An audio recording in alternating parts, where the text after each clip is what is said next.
mercredi 12 octobre 2011, 16h25.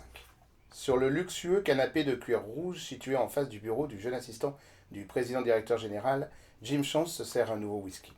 C'est son quatrième en moins d'une demi-heure. Il porte un blouson en sky bleu métal, un pantalon ultra moulant, un t-shirt à l'effigie de la reine d'Angleterre et des boots Beatles. Une longue mèche dans la tradition des années 80 mange la moitié de son visage.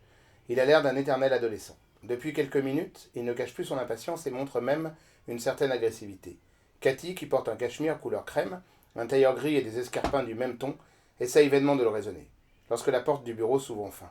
Kat, Jim, quel plaisir de vous revoir. Qu'est-ce qu'on est con tout de même, se faire la gueule ainsi. Allez, c'est oublié. On se dit qu'on s'est quitté hier. Mais entrez donc, vous avez suffisamment attendu comme ça. Il saisit Cathy par le bras et l'accompagne vers l'un des 3 fauteuils qui se trouvent face à son bureau.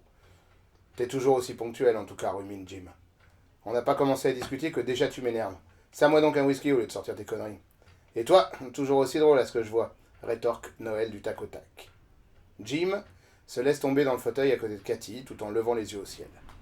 Noël en profite pour faire le tour de son bureau et s'asseoir. Les premières minutes sont consacrées aux formules de politesse, l'évocation de quelques souvenirs communs, la disparition d'amis proches. Le tout est d'une affligeante banalité. Jim se resserre un verre, Noël se lève. Vous vous doutez bien que ce n'est pas pour faire salon que je voulais qu'on se voie, attaque-t-il d'un ton décidé. Alors parlons tout de suite de mon prochain album, coupe Jim. Je ne rentrerai en studio que si j'ai la certitude de pouvoir enregistrer ce conte musical sur lequel je travaille depuis plusieurs années. Ce sera mon chef-d'œuvre, aucun doute là-dessus. Il ne me reste que 2 chansons à écrire pour conclure le 4e acte. Cathy, tu peux donner le CD de démo à Fontana? Même pas la peine d'écouter. Ce ne sont que des hits. Je suis prêt à démarrer demain. Ce n'est pas tout à fait comme ça que je vois les choses. Alors salut, répond tranquillement Jim Chance, en se levant. Jim, par pitié, écoute ce que Noël a à nous dire, intime doucement Cathy en posant la main sur le bras de son homme.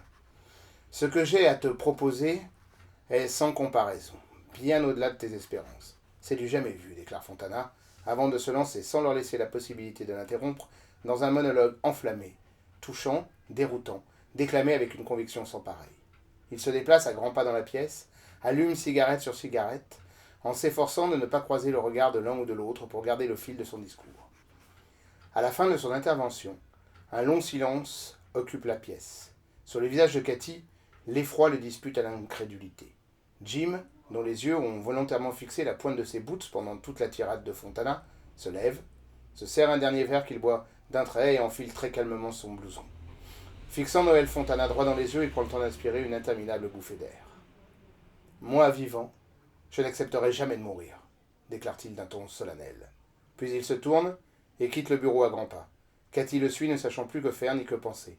À la sortie de l'immeuble, leur chauffeur, un punk à l'air patibulaire, ouvre la portière arrière de la longue et imposante Bentley rose, se remet au volant et démarre en trombe sur l'avenue qui longe les locaux de Energy Music. Je vous laisse découvrir la suite.